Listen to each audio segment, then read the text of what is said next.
मित्रों, मैं शर्मा सुनील ओम श्री हरि एस्ट्रो नाम का स्वागत करता हूँ।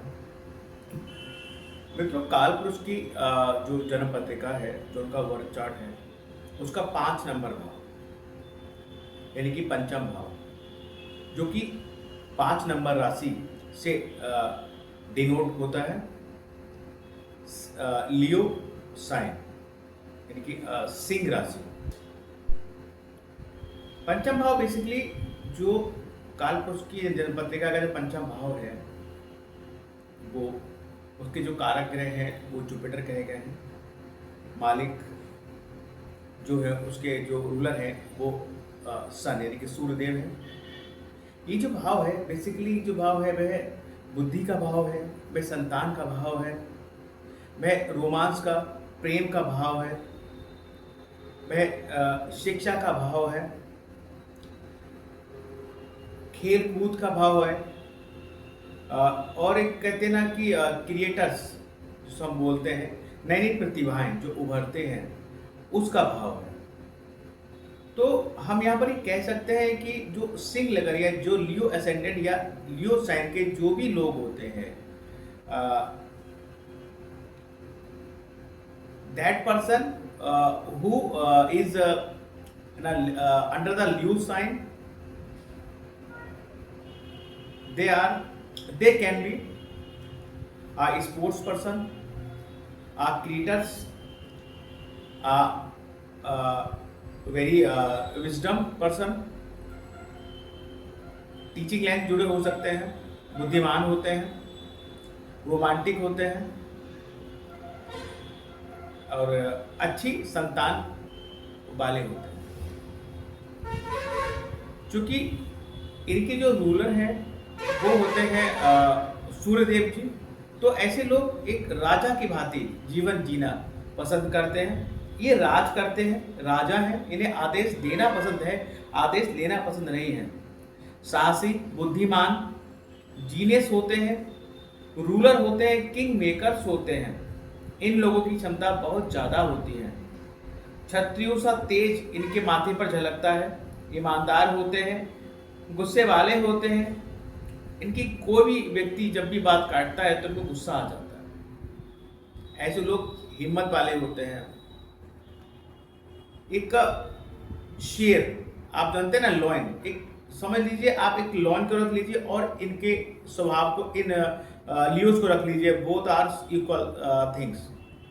इस तरह के होते हैं। अगर ये कभी 2 कदम पीछे हटते हैं ना, तो आप ये मत समझिए ये पीछे हट गए। ये जब भी पीछे हटेंगे तो शायद उससे दुगनी फोर्स से, उस इंटू 10 गुना फोर्स से ये आगे बढ़ेंगे। इस तरह की क्षमता होती है। ये हर बार गिर के संभलने की क्षमता इनमें होती है। हर बार ये गिरकर डैमेज होकर फिर से खड़े होते हैं और फिर से एक अपना अस्तित्व बनाते हैं। मतलब ये किसी भी विपरीत परिस्थिति में घबराते नहीं हैं और हर एक परिस्थिति का डटकर मुकाबला करते हैं और अपने आप को एक नई पहचान, एक नया अपने आप को एक नेम फेम देते हैं। क्योंकि सूर्य नेम और फेम का कारक भी है, प्रसिद्धि का कारक भी है। ऐसे लोग पब्लिक में बहुत जो है अपनी नेचर के लिए या अपनी पर्सनालिटी के लिए बहुत ज़्यादा फेमस होते हैं। पिता के प्रिय होते हैं क्योंकि सूर्य पिता का कारक भी है। इसके अलावा अगर हम बात करें तो ये जो राशि है वे फिक्स्ड राशि होती है। ऐसे लोग अपनी बातों से कभी मुकरते नहीं हैं। जो कह दिया वो कह दिया, जो बोल दिया वो वचन हो गया, उसको निभाना है देन निभाना है। कभी भी अपने निर्णय से या कभी भी अपनी कही बात से ही मुकरते नहीं है। इस तरह की पर्सनालिटी ये होती है। इसके अलावा ये जो राशि होती है एक फायर एलिमेंट राशि होती है। धर्म त्रिकोण की दूसरी राशि ये कही गई है। अग्नि तत्व ग्रह सूर्य हो गए, राशि भी अग्नि तत्व हो गई, धर्म त्रिकोण। धर्म को मानने वाले, अच्छी और बुरी चीज़ों में फर्क कर आगे बढ़ने वाले, इस तरीके की पर्सनालिटी होती है। इसमें बेसिकली अगर मैं कहूँ नक्षत्रों की बात करूँ तो मगा, पूर्व फाल्गुनी और उत्तरा फाल्गुनी यानी कि केतु, शुक्र और सूर्य, इन 3 ग्रहों के धर्म गुण, इन 3 ग्रहों के स्वभाव इनमें समाहित होते हैं। स्पेशली इसके अलावा मैं अगर कहूँ कि ऑल ऑफ जोडिक साइन, लियो एक बहुत सॉफ्ट, एक नरम दिल का व्यक्ति होता है, लेकिन ऊपर से ये सख्त दिखते हैं। सबसे बड़ी बात, ये अपने से छोटे लोगों का, या अपने से पद में छोटे हो वो, या फिर इनके एज में छोटे हो, ओवरऑल अगर मैं कहूँ कि ये लोग सम्मान देना जानते हैं हर किसी को, चाहे वो छोटा हो चाहे बड़ा हो, लेकिन लेबर तत्वे के लोगों का विशेष तौर पर ध्यान रखते हैं। इस तरीके का नेचर इनमें होता है। तो ये तो रही लियो असेंडेंट यानी कि सिंह राशि या सिंह लगन वालों के व्यक्तित्व की बात, उनकी विशेषताएं जो मैंने आपके समक्ष डिस्कस की। अब हम बात करते हैं अक्टूबर 2025 का जो गोचर है ग्रहों का, वो लियो असेंडेंट के लिए क्या लेकर आया है, इस टॉपिक पर बात करेंगे। सो कम टू द टॉपिक। देखिए मित्रों, आपके फर्स्ट हाउस में अगर 5 नंबर राशि पड़ी है, चाहे यू आर लियो असेंडेंट, आप लियो यानी कि सिंह लगन के जातक हैं। अब यहाँ देखेंगे कि देखिए लगन में केतु बैठे हुए हैं, केतु यहाँ 1.5 साल तक रहने वाले हैं। फर्स्ट हाउस में केतु, 7th हाउस में राहु, राहु और केतु और राहु का एक्सेस लगा हुआ है। जब भी आपके फर्स्ट और 7th हाउस में केतु राहु का एक्सेस होता है, देन इस पीरियड में आपको अपने स्वास्थ्य पर थोड़ा ध्यान रखने की आवश्यकता होती है। अगर ये दशा अंतरदशा में लगे हुए हैं तब ये इशू हेल्थ को लेकर हो सकता है। लेकिन फिर भी केतु अगर लगन में आया हुआ है तो ये जो पीरियड है 1.5 साल का, और यहाँ ही रहने वाले हैं 5 दिसंबर 2026 तक, तो कहीं ना कहीं अगर मैं इसका एक अच्छा इफेक्ट बोलूँ तो आप इस पीरियड में कहीं ना कहीं स्पिरिचुअल रहेंगे। ईश्वर को, वैसे भी आप लोग स्पिरिचुअल होते ही हैं, आप लोग में एक खास क्वालिटी एक ये भी होती है कि आप अध्यात्म की ओर जब भी ज़्यादा स्ट्रेस होता है आप दौड़ते हैं। और वैसे भी आप, क्योंकि जुपिटर आपके पंचम भाव का लॉर्ड होता है, अष्टम लॉर्ड भी होता है, तो आपका विशेष लगाव होता है अध्यात्म से। केतु लगन में आया है तो आपके अध्यात्म की जो डीप थिंकिंग होगी वो और ज़्यादा गहरी होगी। अब देखिए इसके अलावा यहाँ पर बैठे हैं वीनस, यहाँ आपके वीनस बैठे, हालांकि वीनस जो है 10th लॉर्ड और आपके 3rd लॉर्ड होकर आपके फर्स्ट हाउस में बैठे हैं, और वीनस से सूर्य का कोई मित्रवत व्यवहार नहीं है। लेकिन वीनस लगन में आए हैं तो वीनस का प्लेसमेंट भी अच्छा है, अपने से 4th है और अपने से 11th है। तो कहीं ना कहीं जो ये पीरियड है वीनस का लगन में आना, ये जो पीरियड है, मैंने बोला ना आपका नक्षत्र भी जो है यहाँ पर पूरा फाल्गुनी रहता है कहीं ना कहीं, तो आप लोग सूर्य से प्रभावित वैसे ही होते हैं। तो कहीं ना कहीं लगन में जब भी शुक्र आएगा तो कहीं ना कहीं जो पीरियड है वह आपकी लव लाइफ के लिए या फिर आपके वैवाहिक जीवन के लिए अच्छा रहेगा। इस पीरियड में आप थोड़े रोमांटिक रहेंगे, अपनी पत्नी के साथ घूमना फिरना, इस तरह की चीज़ें रह सकती हैं। लग्जरी को ज़्यादा पसंद करेंगे, कोई लग्जरी अगर कोई वस्तु की कमी घर में है तो आप इस पीरियड में उसको परचेस करेंगे, क्योंकि यहाँ पर ये 8 अक्टूबर तक रहने वाले हैं शुक्र लगन में आपके। तो 8 अक्टूबर तक का जो पीरियड रहेगा वो आपके लिए बहुत बेहतर रहेगा। हालांकि केतु है यहाँ पर, लेकिन केतु देखिए, केतु का प्लेसमेंट आपके बर्थ चार्ट में कहीं भी हो सकता है। अगर केतु आपके बर्थ चार्ट में अच्छा इफेक्ट नहीं दे रहे हैं तो थोड़ा अगर इशू है भी तो उसकी आप रेमेडी कर सकते हैं। मैं हमेशा आपको रेमेडी बताता हूँ और इस वीडियो के लास्ट में भी मैं आपको रेमेडी दूंगा। तो ओवरऑल वीनस का लगन में आना कहीं ना कहीं वाहन योग को दर्शाता है। हो सकता है कि आपका कोई प्लान बन रहा था पहले से कि हमें कोई व्हीकल, हम कोई कार ले लें या व्हीकल परचेज कर लें, तो वो यहाँ पर जो है आप 18 अक्टूबर तक परचेज कर सकते हैं। तो स्वास्थ्य के प्रति थोड़ा सा चिंता आप रखें अगर आपकी दशा अंतरदशा में केतु लगे हुए हैं। साथ ही साथ केतु, जब भी आप केतु डिटैच करता है आपको, तो कहीं ना कहीं मन में एक डिटैचमेंट रह सकता है। मैंने बोला वीनस आया हुआ है, ठीक है, वीनस अच्छी पोजीशन में है, लेकिन कहीं ना कहीं शत्रु घर में है और साथ में केतु कनेक्ट हो गया, तो कहीं ना कहीं आप ठीक है अपनी पत्नी का मान सम्मान भी, अपने स्पाउस का मान सम्मान भी करेंगे, बहुत बढ़िया है, लेकिन कहीं ना कहीं डिटैच रहेंगे। थोड़ा बहुत मन में एक विरक्ति सी आपके रहेगी। ये 1.5 साल तक का जो पीरियड है, 5 दिसंबर 2026 तक का जो पीरियड है, इस पीरियड में ये स्थिति आपको रहेगी।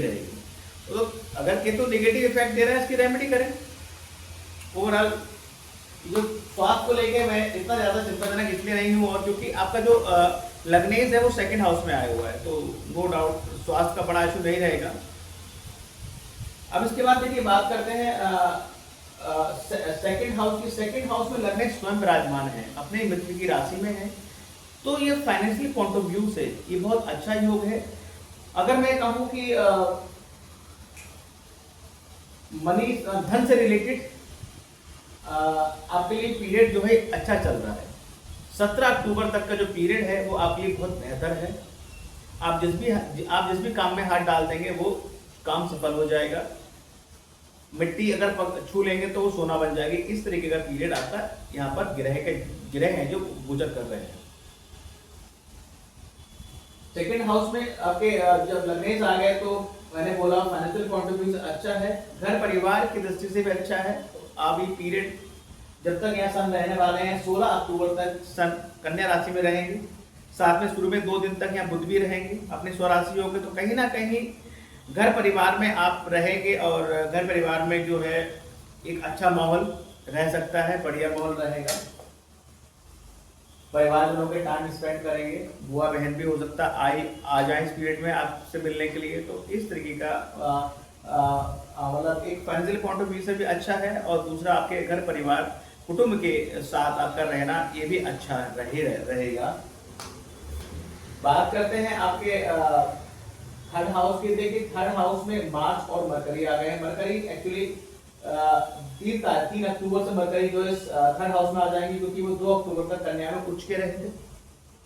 3 अक्टूबर को वो अपने थर्ड हाउस में आ जाएंगे। अब देखिए मार्च मंगल जो है सिंह लगन वालों के लिए योग कारक ग्रह क्या कहा गया, क्योंकि 9th लॉर्ड और 4th लॉर्ड है, यानी कि आपके भाग्येश और आपके सुखेश, आपके भाग्येश और सुखेश का थर्ड हाउस में बैठना एक अच्छा योग है।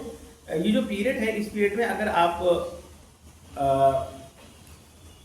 की छोटी मोटी स्पिरिचुअल यात्राएं हो सकती हैं, और इसमें इन यात्राओं में हो सकता है आपको धन की प्राप्ति हो। इस तरीके के योग भी यहाँ बने हुए हैं। पॉसिबिलिटी है कि ये हो सकता है आप कुछ छोटी मोटी यात्रा पे जा रहे हो, साथ में बुआ बहन भी आपके साथ चली जाए, ऐसा भी हो सकता है। लेकिन जो भी यात्रा आप करेंगे यहाँ पर, ये आपके प्रॉपर्टी के पॉइंट ऑफ व्यू से, आपके फाइनेंशियल पॉइंट ऑफ व्यू से, आपकी प्रॉपर्टी के पॉइंट ऑफ व्यू से सार्थक यात्राएं होंगी। और कहीं ना कहीं छोटी यात्राओं से आपको कहीं ना कहीं फाइनेंशियली सपोर्ट आपको मिलेगा भाग्य का सपोर्ट मिलेगा, फाइनेंशियल सपोर्ट मिलेगा। हाँ, अगर यहाँ पर आप जो है, क्योंकि अगर यहाँ पर आप कोई काम स्टार्ट करना चाहते हैं, कोई काम स्टेबल करना चाहते हैं, तो स्पेशली थर्ड हाउस से रिलेटेड आप काम यहाँ करें, आपको उसमें सफलता मिलेगी।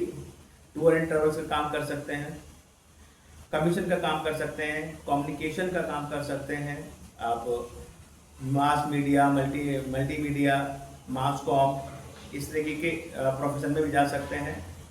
एंड ऑनलाइन वर्किंग भी आप यहाँ से स्टार्ट कर सकते हैं, उसके लिए उत्तम योग बना हुआ है। देखिए यहाँ थर्ड हाउस में मार्स का बैठना, जो कि फोर्थ लॉर्ड भी है।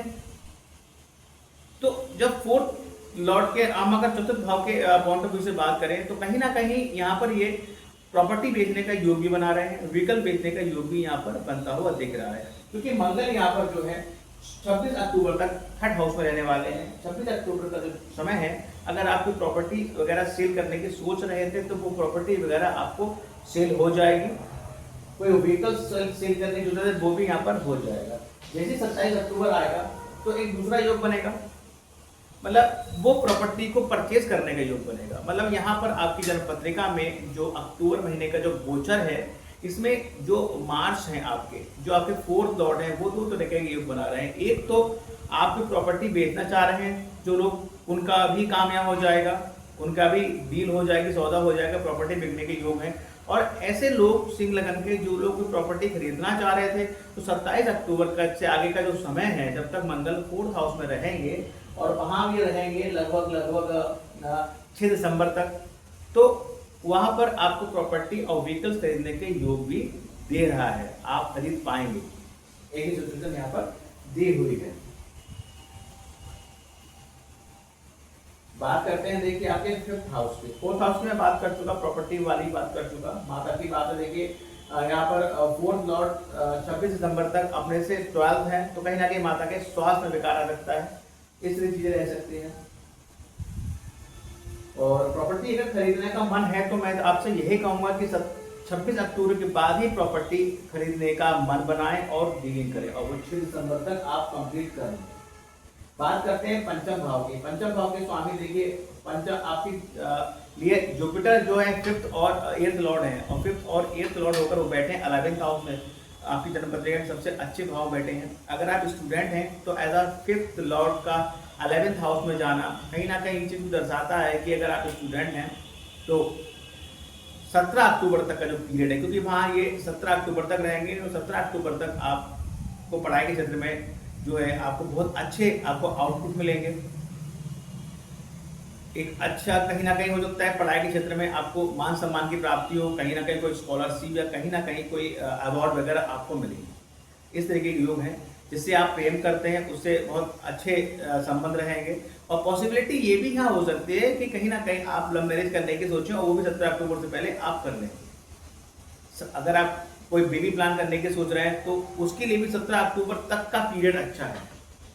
तो इस पीरियड में अगर आप कंसीव करना चाहते हैं फीमेल्स हैं, या फिर बेबी के लिए आप बेबी का जो चल रहा है आपका वो कंप्लीट करना चाहते हैं, तो ये 17 अक्टूबर से पहले का पीरियड ही बेहतर है। उसके बाद जैसे जुपिटर 18 अक्टूबर आएगा वो 12th हाउस में चले जाएंगे, तब थोड़ा सा टफ होगा।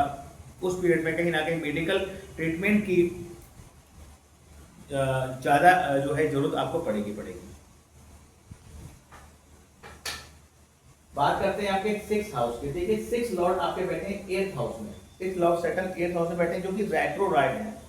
ठीक है, नौकरी के लिए अगर मैं कहूँ ये जो पीरियड है ओवरऑल बहुत बेहतर मैं नहीं कहूँगा, लेकिन हाँ अगर नौकरी आप 8th हाउस से रिलेटेड कारतत्वों से ढूंढ रहे हैं, माइंड से आप इंश्योरेंस फील्ड में जाना चाहते हैं, आप मेडिकल फील्ड में जाना चाहते हैं, आप कह लीजिए कि इंडस्ट्रीज में कोई नौकरी करना चाहते हैं और कल्चर जोड़ना चाहते हैं, इस तरीके की तमाम फील्डें जो अष्टम भाव से हम देख सकते हैं उनसे रिलेटेड अगर कोई भी नौकरी के लिए आप तलाश कर रहे हैं, सर्चिंग कर रहे हैं, तो हाँ उसके लिए मैं यस कहूँगा। अदरवाइज बाकी नौकरियों के लिए अष्टम भाव को छोड़कर थोड़ा सा टफ यहाँ पर योग बना हुआ है। लोन वगैरह की अगर मैं कहूँ तो लोन वगैरह मिलने में थोड़ा सा इशू यहाँ रहेगा, आसानी से नहीं मिलेगा, क्योंकि 6 लॉर्ड अष्टम भाव में बैठे हुए हैं। हाँ ठीक है, अष्टम भाव का जो स्वामी है, जो कंट्रोलर है, वो 11th हाउस में बैठा है, लेकिन अगर कुछ सिचुएशन अच्छी रहेगी भी लोन वगैरह मिलने की तो वो 17 अक्टूबर तक रहेगी। उसके बाद वो भी चीज़ें जो है डाउनफॉल में रहेंगी, बहुत ज़्यादा एफर्ट्स करने पड़ेंगे, फिर भी काम नहीं बनेगा। बात करते हैं यहाँ इस पीरियड में अगर ये भी हो सकता है, देखिए अगर आप कहीं कोई कोर्ट कचहरी के केसेस में उलझे हैं तो आपको जो है 17 अक्टूबर तक का पीरियड तो फिर भी ठीक है, लेकिन उसके बाद जो है आपको थोड़ा डिनाई रखना पड़ेगा चीज़ों को, वो उसमें थोड़ा डिनाई करेंगे देन ठीक है, अदरवाइज वो चीज़ें उलझती हुई नजर आपको आएंगे। 7th हाउस की बात करें, 7th हाउस में राहु बैठे हैं और 7th लॉर्ड बैठे हैं 8th हाउस में। 7th लॉर्ड का 8th हाउस में बैठना ठीक है, राहु का 7th हाउस में बैठना भी ठीक, मतलब बहुत ज़्यादा ठीक मैं नहीं कहूँगा, लेकिन राहु यहाँ कंट्रोल में रहेंगे।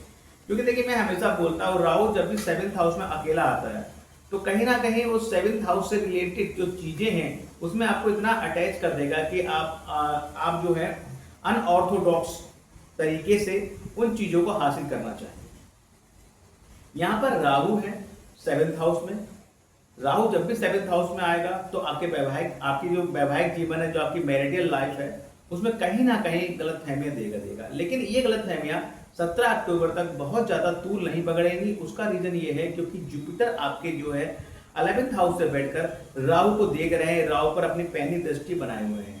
तो 17 अक्टूबर तक राहु कहीं ना कहीं अपने वो प्रभाव देने से वंचित रहेगा जो वो अकेले किसी भाव में देता है, यानी कि अनऑर्थोडॉक्स टाइप की फीलिंग या अनऑर्थोडॉक्स अनैतिक चीजें, मतलब एक out of the box decision लेना, आउट ऑफ द बॉक्स चीजें करना। 17 अक्टूबर तक कहीं ना कहीं कंट्रोल में रहेंगे, लेकिन जैसे ही 18 अक्टूबर आएगा जुपिटर अपना प्लेस चेंज करेंगे तब राहु का कंट्रोल पूरी तरह से आपके 7th हाउस में हो जाएगा और हो सकता है कि आपके मैरिटल लाइफ में गलतफहमियां पैदा हो, कुछ इशू हो, मैरिटल लाइफ में दिक्कतें आए, इस तरह की चीज़ें यहाँ रहेंगी। अब इस चीज़ को देखिए, यहाँ पर मैं कहूँगा कि जो सैटर्न है, सैटर्न जो है 7th लॉर्ड होकर अष्टम भाव में चला गया है, लेकिन यहाँ पर रेट्रोग्रेड होकर वो कहीं ना कहीं राहु के साथ 7th हाउस में क्लब्ड हो रहा है। हालांकि यहाँ पर राहु और सैटर्न जब भी कहीं बैठेंगे तो कहीं तो ऑब्वियसली उस भाव से रिलेटेड उस जगह की नेगेटिविटी को और ज्यादा बढ़ा देते हैं। लेकिन यहाँ पर सैटर्न रेट्रोग्रेड हो रहा है तो कहीं ना कहीं वो जो अपने ही राशि में जा रहा है और केंद्र में जा रहा है, तो इतना नेगेटिविटी की बात यहाँ पर इतनी ज़्यादा नहीं होगी। और ये जो है 17 नवंबर तक का जो पीरियड है, जब तक ये रेट्रोग्रेड रहेंगे तब तक, मतलब एक तो 27 नवंबर सॉरी 17, देखिए दो चीज़ें हो गई, राहु 7th हाउस में है, जुपिटर एक्सपेक्ट कर रहा है, इस पर एक्सपेक्ट कर रहा है अपनी वो 17 अक्टूबर तक। जुपिटर इसको दबा के रखेगा, इस पर कंट्रोल रखेगा 17 अक्टूबर तक। 17 अक्टूबर खत्म हुआ, ठीक है। अब राहु थोड़ा सा फ्री हुआ क्योंकि जुपिटर का जो है प्रेशर उसके ऊपर से हट गया, लेकिन यहाँ पर अभी भी सैटर्न अपने घर में आ गए, में अपने निगाह बनाए हुआ है क्योंकि रेट्रोग्रेड है 17 नवंबर तक।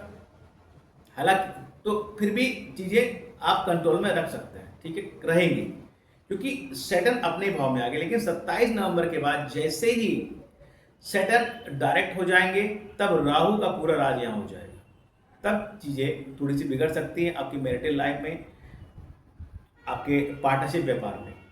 तो मैं आपको यह सजेस्ट यही करूंगा कि आप 5 दिसंबर 2026 तक का पीरियड जो भी राहु यहाँ पर बैठे हैं, आप 7th हाउस से रिलेटेड कोई भी निर्णय अचानक से ना लें। बहुत सोच समझ के भली बात ही अपने घर परिवार में बैठकर चीज़ों को एक दूसरे के समक्ष रखें और उसके बाद एक सामूहिक तौर पर सबके सहमति के उपरांत ही कोई भी निर्णय आप लें, अदरवाइज नुकसान होने के चांसेस हैं। 7th का जो राहु होता है, मैंने बोला कि कहीं ना कहीं आपको लव अफेयर्स देता है, और जो लोग अनमैरिड हैं और कहीं ना कहीं लव अफेयर्स में पड़े हुए हैं, तो 7th हाउस का जो राहु है वो, और इस बीच में कहीं ना कहीं अनऑर्थोडॉक्स तरीके से आपकी मैरिज करा सकता है। आप इस तरह की चीजें कर सकते हैं, मतलब आउट ऑफ द बॉक्स, मतलब परंपरा से हटकर मैरिज, ऐसी मैरिज जो आपके समाज में होती आई है उसे थोड़ा डिफरेंट अपनी जिद के खातिर ये राहु यहाँ पर कर सकता है। तो इस चीज का आपको विशेष तौर पर ध्यान रखना है। बात करते हैं आपके अष्टम भाव की। अष्टम भाव में देखिए सेकंड बैठे हुए हैं और अष्टम भाव का जो लॉर्ड बैठा है वो 11th हाउस में बैठा है। अगर आप अष्टम भाव से रिलेटेड कोई भी काम धंधा करते हैं तो 17 अक्टूबर तक पीरियड बहुत अच्छा है, लेकिन 17 अक्टूबर के बाद 18 अक्टूबर जैसे आएगा उस पीरियड में कहीं अगर आपका काम अगर फॉरेन कंट्री से जुड़ा हुआ है, या फिर हॉस्पिटल, मेडिकल फील्ड, या फिर कोर्ट कचहरी, या फिर किसी क्या बोलते हैं न्यायालय इत्यादि से जुड़ा हुआ है, देन कोई इशू नहीं होगा, उसमें खूब प्रोग्रेस होगी। अदरवाइज चीज़ें थोड़ी सी डिफरेंट होंगी, कहीं ना कहीं तनाव आएगा। बात करते हैं आपके 9th हाउस की। भाग्येश बैठे हैं 3rd हाउस में, भाग्यवश आपकी यात्राएं होंगी, हायर स्टडी के लिए आप छोटी मोटी यात्राएं कर सकते हैं, इस तरह की चीज़ें यहाँ रह सकती हैं, लेकिन वो सार्थक होंगी। बात करते हैं पिता के साथ भी आप यात्राएं कर सकते हैं, भाई के साथ भी यात्राएं हो सकती है, बुआ बहन के साथ भी यात्राएं हो सकती हैं, इस तरह की चीज़ें रहती हैं। बात करते हैं आपके 10th लॉर्ड की। 10th लॉर्ड बैठे हैं लगन में, अच्छा योग है नो डाउट, हालांकि वहाँ पर वो शत्रु राशि में, लेकिन फिर भी अच्छा योग है, प्रमोशन वगैरह के चांसेस यहाँ बनेंगे। लेकिन साथ में थोड़ी सी समस्या ये रहेगी, केतु है, कहीं ना कहीं आपको कहेगा कि यार मजा नहीं आ रहा है ये जो प्रोफेशन कर रहे हो, कहीं ना कहीं डिटैच करेगा, इस तरह चीजें यहाँ रहेंगी। बात करते हैं 11th हाउस में जुपिटर बैठे हुए, बहुत अच्छी पोजीशन है, इनकम के नए रिसोर्सेज 17 अक्टूबर तक आपको देखने को मिलेंगे। मतलब ये जो महीना है 17 अक्टूबर तक का, 17 अक्टूबर तक का जो पीरियड है वो आपके फाइनेंशियल पॉइंट ऑफ व्यू से, न्यू बिजनेस अपॉर्चुनिटीज के पॉइंट ऑफ व्यू से बहुत बेहतर है। दोस्तों को अगर पैसा उधार दिया था वो आपको 17 अक्टूबर से पहले मिल जाना चाहिए, आप मांगिए मिल जाएगा। बात करते हैं आपके 12th लॉर्ड के। 12th लॉर्ड चूंकि चंद्रमा है और वो एक पूरी कुंडली का चक्कर है वो एक महीने में पूरा लगा लेते हैं, इसलिए उनको प्रोडक्शन में शामिल करना पॉसिबल नहीं रह पाता है। इसके अलावा देखिए यहाँ पर कुछ जगह राशि चेंज कर रहे हैं। सूर्य 16 अक्टूबर तक जो है 2nd हाउस में रहेगा। तो मैंने बताया जब भी 2nd हाउस में लगने जाएगा तो धन के पॉइंट ऑफ व्यू से अच्छा है, फैमिली के पॉइंट ऑफ व्यू से अच्छा है। 17 अक्टूबर जैसे ही आएगा वो आपके 3rd हाउस में आ जाएगा, शुक्र की राशि में आ जाएगा, वो शत्रु है शुक्र उसके, छोटी मोटी यात्राएं आप करेंगे, इसमें कोई दोहराया नहीं है। ऑनलाइन वर्किंग जोड़ सकते हैं, ये सब चीज़ें आपके रह सकती हैं, लेकिन कहीं ना कहीं अपने आप को जो है कंफर्टेबल आप महसूस नहीं करेंगे, क्योंकि शुक्र की राशि है। और बात करते हैं मंगल की। मंगल की देखो मैं बात कर चुका हूँ 26 अक्टूबर तक थर्ड हाउस में, 27 अक्टूबर से वो फोर्थ हाउस में, मैं इसके बारे में बता चुका हूँ। बुध की बात मैं कर चुका हूँ, बुध जो है 23 अक्टूबर तक जो है 3 अक्टूबर 23 अक्टूबर जो है 3 अक्टूबर 23 अक्टूबर तक जो है वो थर्ड हाउस में रहेंगे। थर्ड हाउस को बता चुका हूँ, फोर्थ हाउस में उसके बाद ये आ जाएंगे 24 अक्टूबर से 22 नवंबर तक ये फोर्थ हाउस में रहेंगे। अच्छा क्लियर रहेगा, क्योंकि देखिए जो आपका जो मरकरी है ना वो आपका लाभेश और आपका धनेश दोनों है। लाभेश और धनेश का थर्ड हाउस में बैठना मतलब छोटी मोटी यात्राओं से आपको लाभ होगा और धन की प्राप्ति होगी। उसके बाद जैसे ये 24 अक्टूबर को फोर्थ हाउस में आएंगे तो प्रॉपर्टी के कॉन्ट्रीब्यूट से, प्रॉपर्टी के काम से आपको इनकम और आपको लाभ दोनों ही होगा। जो करके मैं बता चुका। अब देखिए यहाँ पर एक चीज और हो रही है, देखिए जो वीनस है आपके वो जो है 8 अक्टूबर तक सिंह राशि में रहेंगे। उसके बाद 9 अक्टूबर को वो सेकंड हाउस चले जाएंगे और वो वहां नीच के हो जाएंगे, क्योंकि यहाँ पर जुपिटर उच्च का हो जाएगा 12th हाउस में, तो कहीं ना कहीं, और मार्स भी उच्च का चल रहा है, तो कहीं ना कहीं इनका नीच भंग हो रहा है। तो बहुत ज्यादा घबराने की बात नहीं है कि 10th लॉर्ड नीच का होगा, सेकंड हाउस में आ जाएगा, कोई इतना इशू नहीं है, मित्र घर में आएगा और उसका नीच भंग हो रहा है। तो ये आपके फाइनेंशियल कॉन्ट्रीब्यूशन बहुत बेहतर है, यानी कि प्रोफेशन पर आपको धन की प्राप्ति, फाइनेंशियली आपको सपोर्ट रहेगा। इसके अलावा देखिए अगर हम बात करें रेमेडीज की, अब देखिए बात कर लेते हैं। आप लोग का विशेष एक क्वेश्चन रहता है कि रेमेडीज भी साथ में हम देते चले। जनरली मैं रेमेडीज देता ही हूँ, लेकिन अब मैं लास्ट में एक साथ रेमेडीज आपको बता देता हूँ, क्योंकि अभी तक मैं क्या करता था, आपको प्रोडक्शन करते समय ही बोल देता था। अब देखिए केतु आपके लगन में आए हुए हैं, कहीं ना कहीं केतु लगन में है तो कहीं ना कहीं डिटैचमेंट, एक स्वयं के निर्णयों से आपको संतुष्टि नहीं होगी, इस तरह की चीजें रहती हैं। तो आप इसके लिए डॉग फीडिंग कराइए, एक अच्छा ऑप्शन है केतु के लिए। बात करते हैं राहु की। राहु की जन्म पत्रिका में देखिए डिपेंड करता है कि वन चार्ट में ये ग्रह कैसा कहाँ प्लेस्ड है और किस तरीके के रिजल्ट आपको दे रहे हैं। राहु अगर आपकी जन्म पत्रिका में अच्छी जगह प्लेस नहीं है और आपको नेगेटिव रिजल्ट दे रहा है, तो उसकी रेमेडी में सुझाव बोलता हूँ, अमावस्या वाले दिन आप सुबह जल्दी उठें, ब्रह्म मुहूर्त में उठ के श्री विष्णु सहस्त्रनाम का पाठ करें और बहते जल में नारियल को प्रभावित करें। अगर नहर वगैरह आसपास नहीं है तो ऐसा सामर्थ्य आप मंदिर में नारियल दान दे सकते हैं। प्रदोष व्रत है 4 अक्टूबर को 18 अक्टूबर को। 12th हाउस से रिलेटेड समस्याएं बनी हुई हैं, तो आप प्रदोष व्रत करें निसंदेह। इस दिन आप शिवालय जाएं, शिव जी को जलाभिषेक करें, वहां बैठकर एक माला पंचाक्षर मंत्र ओम नमः शिवाय का जाप अवश्य करें। इससे आपके 12th हाउस अलाइनमेंट होगा और कहीं ना कहीं उससे रिलेटेड जो भी समस्याएं आपको आ रही हैं वो समस्याएं दूर होना स्टार्ट हो जाएंगी।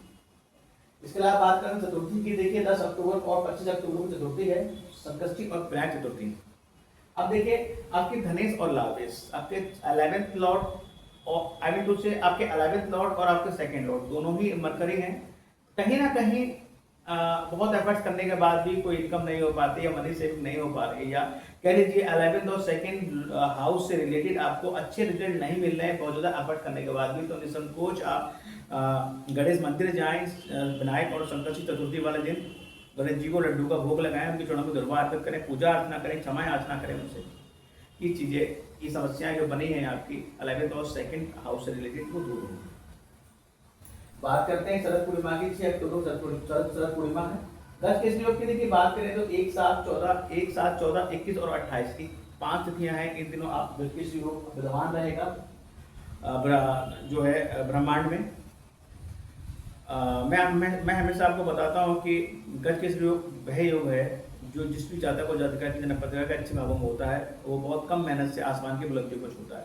हमारे आसपास जितने भी फेमस पर्सनालिटीज हैं, जो भी प्रसिद्ध लोग हैं, वो उनकी जन्म पत्रिका में कहीं ना कहीं परोक्ष या अपरोक्ष रूप से ये योग विद्यमान अवश्य रहता है।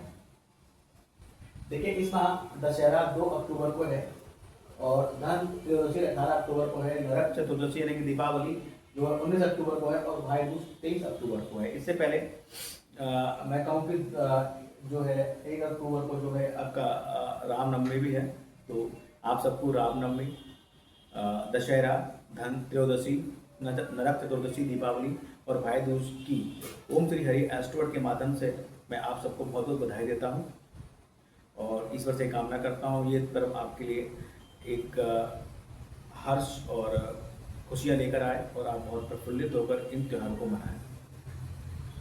इसके अलावा देखिए बात करते हैं आपकी वह सनसाइन जो आपकी लकी राशियां हैं एरीज और सेटेरियस हैं, यानी कि मेष और धनु लग्न के लोग आपके लिए बहुत लकी होते हैं। सदैव इनसे मित्र व्यवहार बनाए रखिए और अपने कठिन समय में इनसे एडवाइस जरूर लें ताकि आपकी कठिन समय में मतलब जो भी आप इनसे एडवाइस लेंगे और अपने कठिन समय में उसको अप्लाई करेंगे तो आपको फायदा होगा। हेल्थ की बात करें 1, 2, 28 और 29 अक्टूबर ये 4 दिन आपका हेल्थ का इशू अधिक रहने वाला है। स्ट्रेच 6 और 7 अक्टूबर को अधिक रहेगी। एक्सपेंसिव टाइम की बात करें 14 और 15 अक्टूबर आपके लिए बहुत एक्सपेंसिव रह सकता है। अगर कभी मन में इस महीने अक्टूबर के महीने में विचार बन रहा हो कि ये खरीद ले वो खरीद ले, एक्सपेंडिचर का विचार बन रहा हो तो आप इन तिथियों को जरूर ध्यान में रखिएगा। वैसे भी दीपावली का पर्व आ रहा है, कहीं ना कहीं खर्चा वर्चा हो गई होगा, तो इन 2 तिथियों को छोड़कर आप अगर खर्च करेंगे तो आपका खर्च एक लिमिटेड अमाउंट में होगा। स्टोन की बात करें देखिए रूबी, कोरल और टोपाज आप पहन सकते हैं, लेकिन कोई भी स्टोन धारण करने से पूर्व मैं सीधे आपको बोलता हूं कि एक बार अपनी जन्म पत्रिका का जो है एनालाइजमेंट एक अच्छे एस्ट्रोलॉजर से अवश्य करा लें और एडवाइस ऑन एस्ट्रोलॉजर ही कोई भी स्टोन धारण आप करें। बात करते हैं पूजा अर्चना की। देखिए आपको सदैव जो है विष्णु जी की आराधना करनी चाहिए, हनुमान जी की आराधना करें, आप सूर्य को जल दें, आप ये सब करने से आपकी जन्म पत्रिका में जो भी व्याप्त कठिनाइयां हैं उनका निराकरण अवश्य होगा। इसके अलावा देखिए मैं आपको कहूँ कि जुपिटर देखिए 11th हाउस में 17 अक्टूबर तक जो है जुपिटर 11th हाउस में, यानी कि इच्छा पूर्ति जो पीरियड है कहीं ना कहीं आपके क्योंकि जो जुपिटर है वो आपके 6 से 12th है, तो कहीं ना कहीं नौकरी परिवर्तन के योग में यहाँ बने हुए हैं। मार्च जो है आपके नेटिव प्लेस से 12th पे बैठे, तो कहीं ना कहीं घर से दूर जाने के योग भी यहाँ बने हुए यहाँ पर देख रहे हैं, इसमें तो कोई दो राय नहीं है। ओवरऑल महीना आपके लिए अगर मैं कहूँ तो फाइनेंशियल पॉइंट ऑफ व्यू से अच्छा है। थोड़ा ध्यान रखना है कि आपके मेंटल लाइफ में कोई इशू ना हो और प्रॉपर्टी बेचने और खरीदने दोनों के योग बने हुए हैं। स्वास्थ्य में थोड़ा अगर कोई गिरावट आ रही है तो उस पर थोड़ा ध्यान रखिएगा, केतु की रेमेडी जरूर कीजिएगा। जुपिटर देखिए आपके राशि परिवर्तन करेंगे 18 अक्टूबर को। जुपिटर 18 अक्टूबर को आपके 12th हाउस में आ जाएंगे जो कि उच्च के हो जाएगा। अब यहाँ पर किस तरह से हम इसको देखेंगे, देखिए अष्टम भाव का स्वामी व्यय भाव में चला जाएगा, उच्च के चला जाएगा, तो सडनली अचानक से कोई बड़ा खर्चा हो सकता है और वो ये खर्चा आपके बच्चों की पढ़ाई से रिलेटेड हो सकता है, आपकी लर्निंग आपकी एजुकेशन से रिलेटेड भी हो सकता है, जिसे प्रेम करते हैं उससे रिलेटेड हो सकता है, घर में कोई बड़ा बुजुर्ग है उस पर खर्चा हो सकता है। लेकिन साथ ही साथ यहाँ पर जो पीरियड होगा ना आपके लर्निंग के लिए कुछ का है, यानी कहीं ना कहीं जुपिटर देखिए जुपिटर के साथ एक चीज है, आप सिंह लगन वालों के लिए देखिए जुपिटर अष्टम भाव का स्वामी भी है और पंचम भाव का स्वामी भी है, तो ये जो जुपिटर है ये आपके लिए बुरा ग्रह नहीं है, ये आपके लिए अच्छा ग्रह है। त्रिकोण का स्वामी है तो आपको निगेटिव इफेक्ट यहाँ पर नहीं देगा और दशा अंतरदशा में अगर जुड़े हुए हैं तो कहीं ना कहीं 17 अक्टूबर तक का जो पीरियड है कहीं ना कहीं नौकरी में चेंजेस आपको दे सकता है। 18 अक्टूबर के बाद आपकी जो लर्निंग है, आप लर्निंग बेसिकली अष्टम भाव से भी टच कर रहा है, तो कहीं ना कहीं अगर ऑकल्ट से जुड़े हुए हैं तो कहीं ना कहीं वो लर्निंग की जो आपकी थीम है उसमें आप बहुत इंप्रूवमेंट करेंगे और हाई लेवल इंप्रूवमेंट करेंगे। इस तरह की चीजें यहाँ रहेंगी, मतलब कुछ बड़ा देकर जाएगा जुपिटर यहाँ पर। आपको थोड़ा सावधान रहने की जरूरत भी है क्योंकि डिपेंड करता है आपके वर्क चार्ट में जुपिटर की पोजीशन क्या है। तो ओवरऑल एक छोटा सा प्रोडक्शन था अक्टूबर महीने का लियो असेंडेंट के लिए कि सिंह लगन के लोगों के लिए अक्टूबर महीने का जो ग्रहों का गोचर है वो कैसा रहेगा। वीडियो पसंद है तो लाइक कीजिएगा। जिन लोगों ने हमारा चैनल ओम श्री हरि एस्ट्रोवर्ड सब्सक्राइब नहीं किया प्लीज सब्सक्राइब माय चैनल। साथ ही आपसे रिक्वेस्ट है कि आपके संपर्क में जो लोग सिंह लगन या सिंह राशि के हैं उनको ये वीडियो जरूर फॉरवर्ड करें ताकि वो जाने कि अक्टूबर महीने का जो गोचर है वो उनके लिए क्या लेकर आया है। So thank you very much. Radhe Radhe, जय माता दी।